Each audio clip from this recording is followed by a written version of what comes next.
India's best UPSC interview guidance by former UPSC board members. 5-pronged approach includes DAF briefing, one-to-one sessions, regional information guidance, feedback by a psychologist, mock interview mimicking the actual interview by former UPSC board members only at KPIS Delhi. This is the guidance by the best to ace the UPSC race.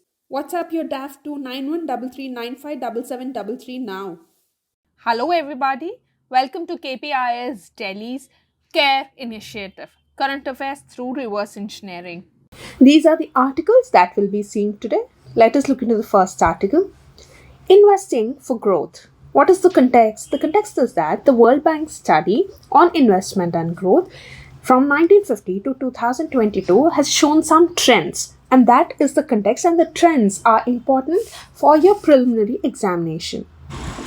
Alright, so this study actually is based on 104 economies of the world, which included 35 developed and 69 emerging markets. Alright, now it says that some of the findings of the report says that during investment acceleration periods, emerging markets and developing economies experienced annual growth of 5.9%. Alright, so this is important, and it also observed that the government policies have a huge role to play in the investments. Alright, for example, the macro stability, that is, by reducing the fiscal deficit and adopting inflation targeting, they both contribute to macroeconomic stability and thus increase the investment. Alright, now what is this fiscal deficit? Fiscal deficit is the indicator which reflects the borrowing requirements of the government. Okay, that means it indicates the additional number of financial resources needed to meet the government expenditure. Alright, so it has highlighted this one. And second, it also spoke about structural reforms which contribute to comprehensive approach, and also about the legal systems. If you have robust legal systems and well-functioning legal systems, it plays a vital role for the entrepreneurs to invest. Alright, because they also look at the legal system. If there is any tussle, it has to be redressed in a very, very speedy manner, right? So all these things play a role. Now coming to India's context, what did the report observe?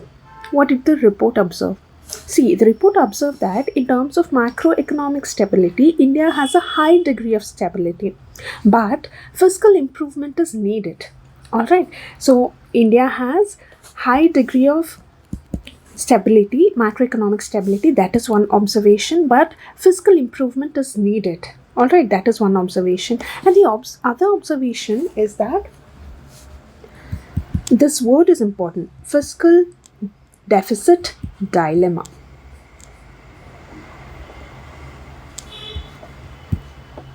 Alright, what is this fiscal deficit dilemma? It is balancing the fiscal deficit by increased government capital expenditure on one side, okay, to stimulate private investment. See, this is government, okay, here are private players. Alright, and here is fiscal deficit. Now what is fiscal deficit? We already discussed here, right? So you have to balance fiscal deficit on one hand, and you have to also increase the government capital expenditure to stimulate this private investment. Okay, so balancing all this, and how much does the government need to spend on capital? Or this is the dilemma. You have to balance fiscal deficit on one side. You have to invest. Government has to invest to stimulate private investment. Alright, so how much should we put in effort, and how do we balance all these three is the dilemma.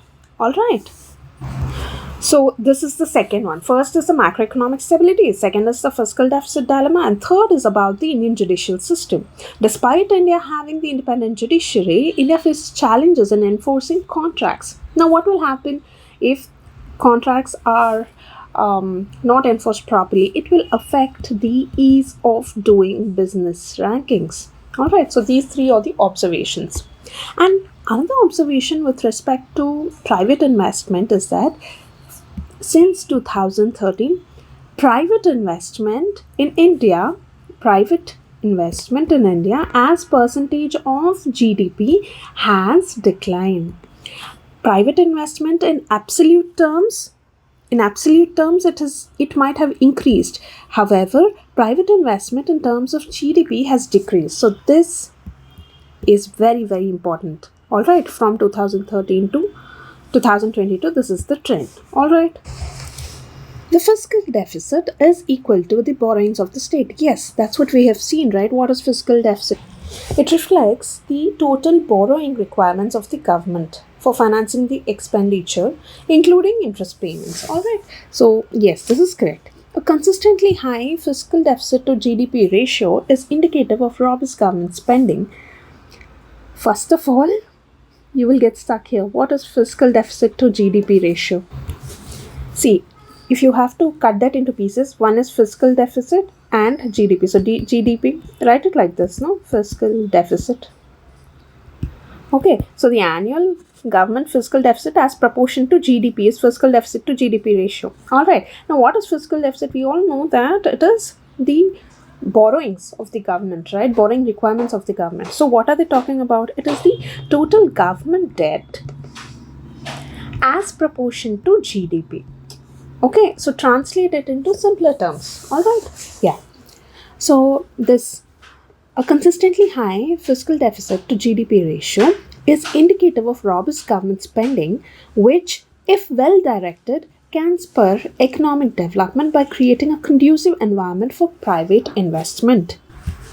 Correct, right? Because if you're borrowing money to create some assets, in a proper way, then the foreign investors would be happy to invest more in our country. So this is correct, this is correct. Both the statements are correct. However, this is not the correct reason for the assertion. So it is B. Alright. This reason is not the correct explanation for the assertion. Both statements, individual statements, are correct. Alright, now the concept which tries to ascertain the actual deficit in the revenue account after adjusting for expenditure of capital nature is termed as revenue deficit. Now, what is revenue deficit? It refers to the excess of total revenue expenditure of the government over its total receipts, right? So, total revenue expenditure minus total receipts. Yeah, so this is not the answer. Okay, now, this fiscal deficit.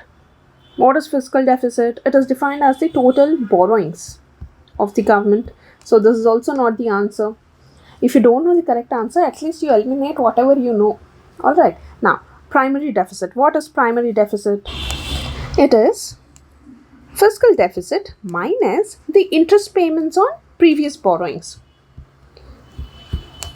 Interest on previous borrowings. Alright, so all these three you eliminated. What is left out? It is B. Alright, so if you see, actually, this is the correct definition of effective revenue deficit. However, in the examination, if you do not know the terms, you eliminate whatever you know. Okay, so B is the answer. WHO launches ICD-11 Traditional Medicine Module 2. Now, what is ICD? It is International Classification of Diseases. Alright. So, this acts as a global standard for diagnostic health information. Alright, and 35 countries are using this ICD-11. So, 1, 2, 3. What is more important for preliminary is the current implemented uses of ICD-11 include death, primary care, cancer registration, patient safety, dermatology, pain documentation, all such things. And Now, French language is now available alongside Arabic, Chinese, English, and Spanish.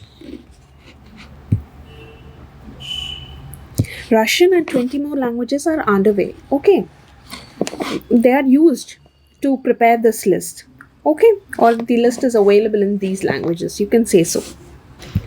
Another important point is that the data and terminology relating to diseases based on Ayurveda, Siddha, Unani medicine have been included in this WHO ICD-11 classification. All right?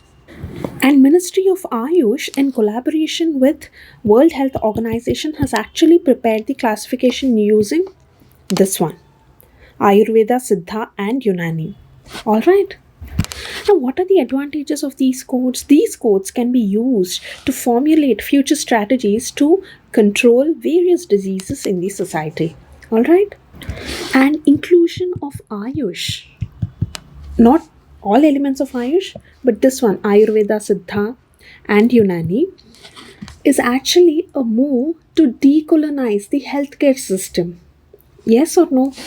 Right, because these are not alternative medicine systems as everyone would call them. They are complementary and they are sciences backed with traditional knowledge. Alright. Now, consider the following. The data on Ayurveda, Unani, Siddha, Naturopathy were added to International Classification of Diseases. Yes, Ayurveda, Unani, Siddha were there. Naturopathy, no. Alright, so it's only Ayurveda, Unani, and Siddha. We've just seen, right? Now, International Classification of Diseases is developed and annually updated by WHO. Yes, this is correct. So, only second statement is right. Now, with reference to Ayushman Bharat Digital Mission, consider the following statements. Private and public hospitals must adopt it. No, it is voluntary, right? So, this is wrong. Alright, first of all, what is the aim of Ayushman Bharat? What is the aim of Ayushman Bharat? It aims to provide digital health IDs for all the Indian citizens to help hospitals, insurance firms, and citizens access health records electronically wherever it is required. Okay, Ayushman Bharat Digital Mission. Alright, so this private and public hospitals must adopt it? No, this is wrong. That means A is gone, C is gone, D is also gone. B is the answer. If you confidently eliminate one statement, at least in 2022, this was the case. Alright, you will get the answer. How a super energetic particle from outer space could help physics. What is the super energetic particle are they referring to? It is Amaterasu. Alright, and what is the context? It was discovered as the second highest energy cosmic ray. Alright, now for preliminary examination, some facts about this will become very important. Alright, it was discovered by Japanese scientist Toshihiro Fujii in the year 2021. Okay, and it was named Amaterasu. It is basically a name from Japanese mythology. Alright, and it is the second highest energy cosmic rays to be discovered. Okay, then what is the first one? In 1991, a cosmic ray with approximately 320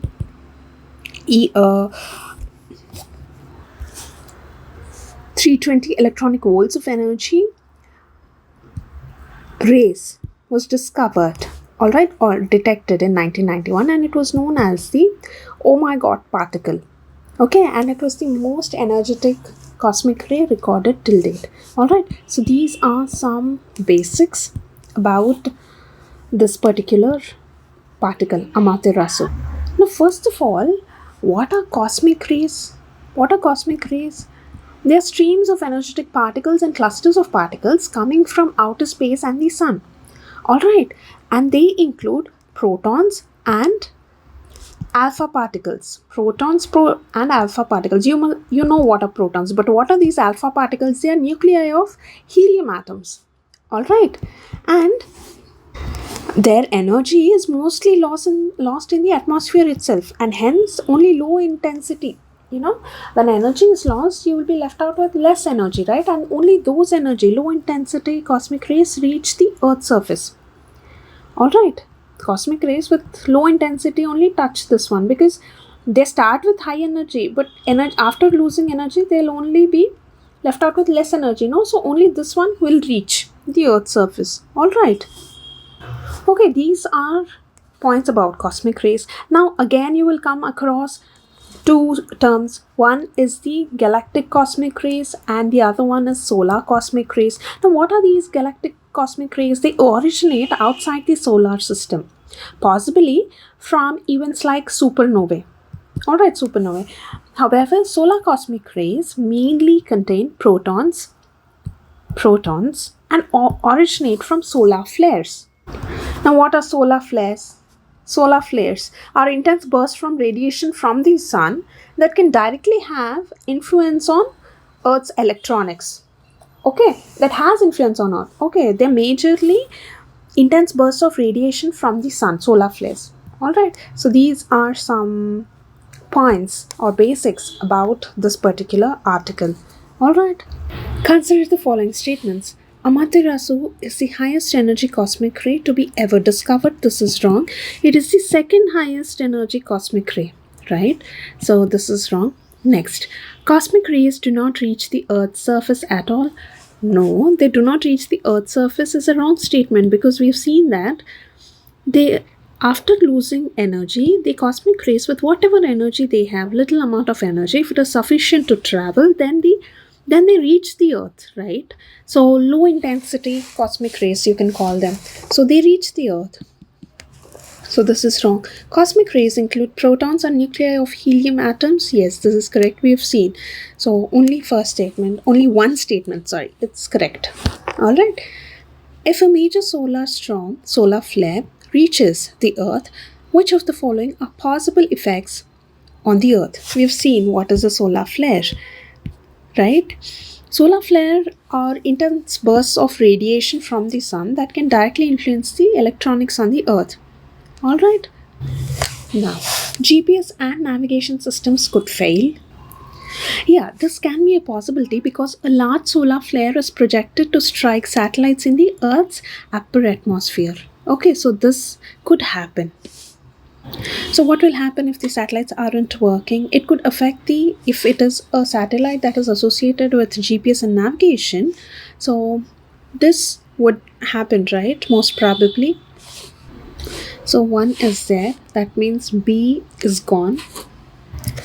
4 is common to all, right? So you don't need to read 4. It is correct. Now, come to the second statement. Tsunamis could occur at equatorial regions. See, tsunamis basically are not the phenomenon associated with upper atmosphere. True. So this solar flare has only the potential to alter the upper atmosphere. Alright, now, so tsunami is not associated with that. Tsunami is usually what? They are set of waves created by disturbances like earthquake. So this is not associated with upper atmosphere. Okay, so second statement is wrong. When second statement is wrong, D is gone, B is also gone. So the answer is C. Alright. So while reading the statements itself, please observe the options. Okay, so that you save some time.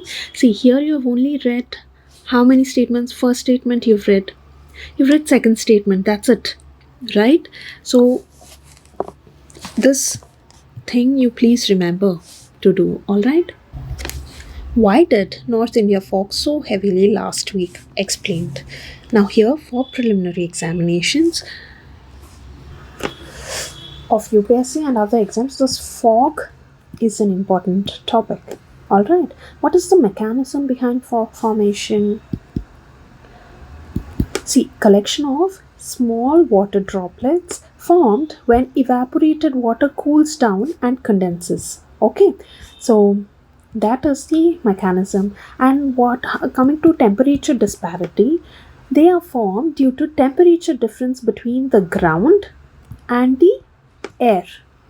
Alright, so there should be temperature difference, and coming to moisture requirement, abundant of moisture near the surface and low temperatures. So abundant moisture near the surface plus low temperatures contribute to fog formation.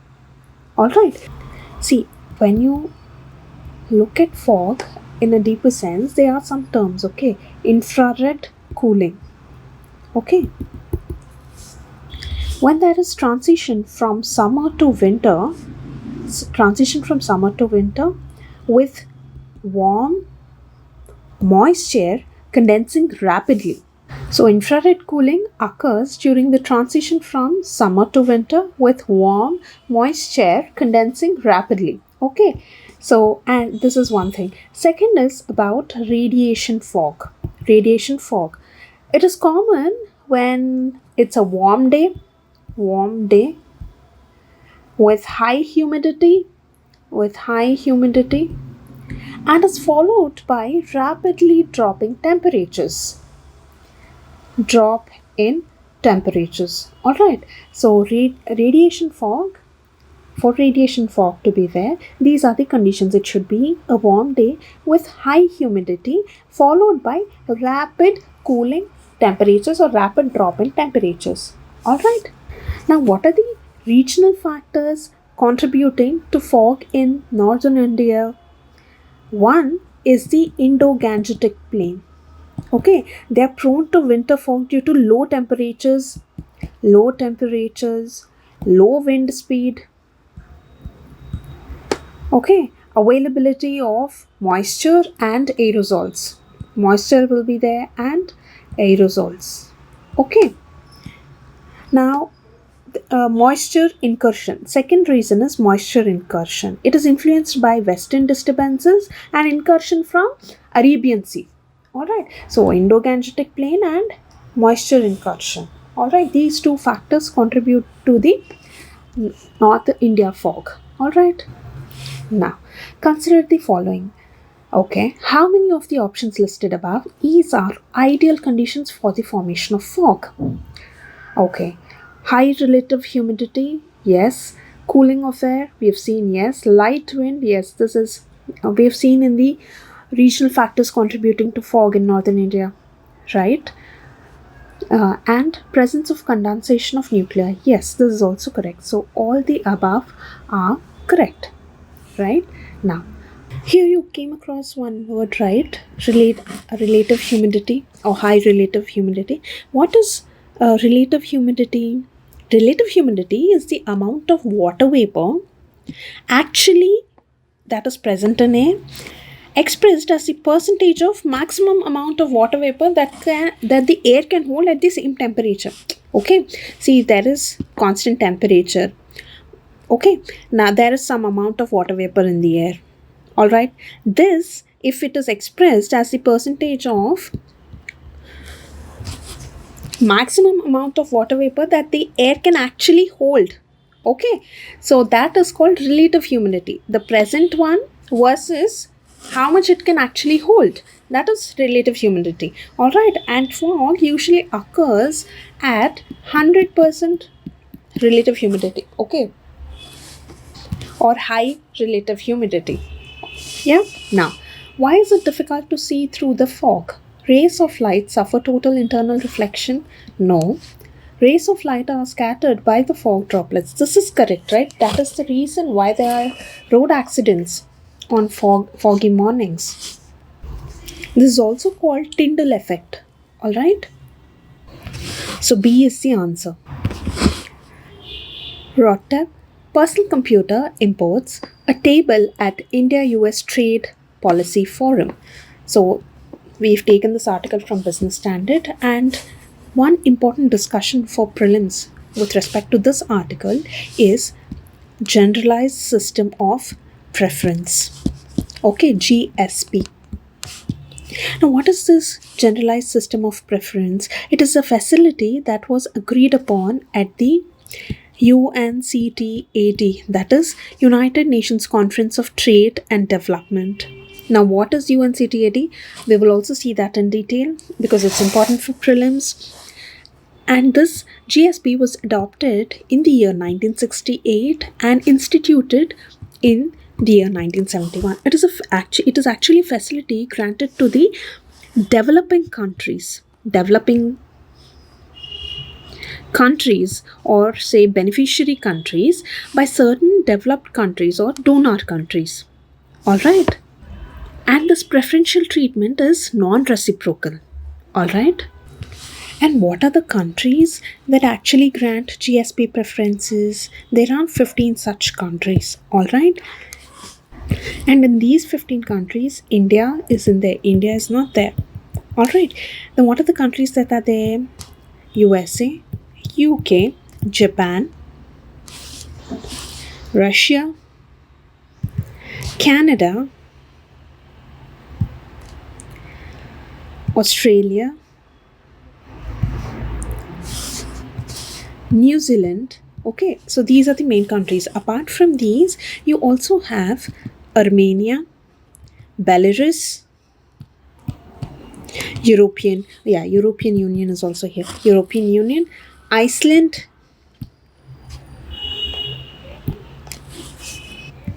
Kazakhstan, Norway, Switzerland, Turkey. All right.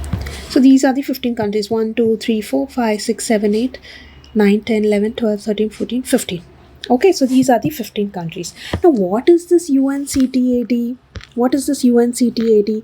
It is United Nations Conference on Trade and Development. All right. So, where is it? Headquartered Geneva. It was formed in the year 1964. All right. And what are the important things that are associated with this UNCTAD? It is Generalized System of Preferences Program. The World Investment Report is released by UNCTAD. All right. The Information Economy Report is also released by UNCTAD. And one more report is the Technology and Innovation Report. All right. So this GSP, that is Generalized System of Preference Program, World Investment Report, the Information Economy Report, the Technology and Innovation Report, all these are related to UNCTAD. Also, you should know that G77, you must have heard, right? G77, it is a coalition of 135 nations, not 77. It is a name is 77. However, it is a coalition of 135 developing countries designed to promote its members' collective economic interests. All right. And this G77 grouping was formed under UNCTAD. All right. So these are some basics about UNCTAD. All right. These reports, this program, and G77. Yeah. Consider the following countries. How many of the countries listed above grant generalized system of preferences that was agreed under UNCTAD? Okay, we have seen the list of 15 countries, right? Japan is there, Kazakhstan is there, New Zealand is there, Australia is there. So all the above. All right. Now, the most favored nation clause under WTO regime is based on the principle of, see, you might know the basics of WTO, but one point you have to remember that it is not a UN agency. All right. And it follows one country, one vote principle. Okay, so this most favored nation clause under WTO regime is based on the principle of non-discrimination between nations. See, don't get confused by reading the name. MFN is most favored nation. That means you are showing some partiality to one nation and you're not showing the same amount of respect to others. The name might seem like that. However, it is based on this non-discrimination between nations principle. All right. What does this MFN or most favored nation clause mean? It means that the World Trade Organization members should treat each other country equally to benefit from the lowest tariffs, highest import quotas, and few trade barriers. Alright, so granting this MFN status is a way to ensure non-discriminatory trade. Alright, so A is the answer. This is it for today. All the best.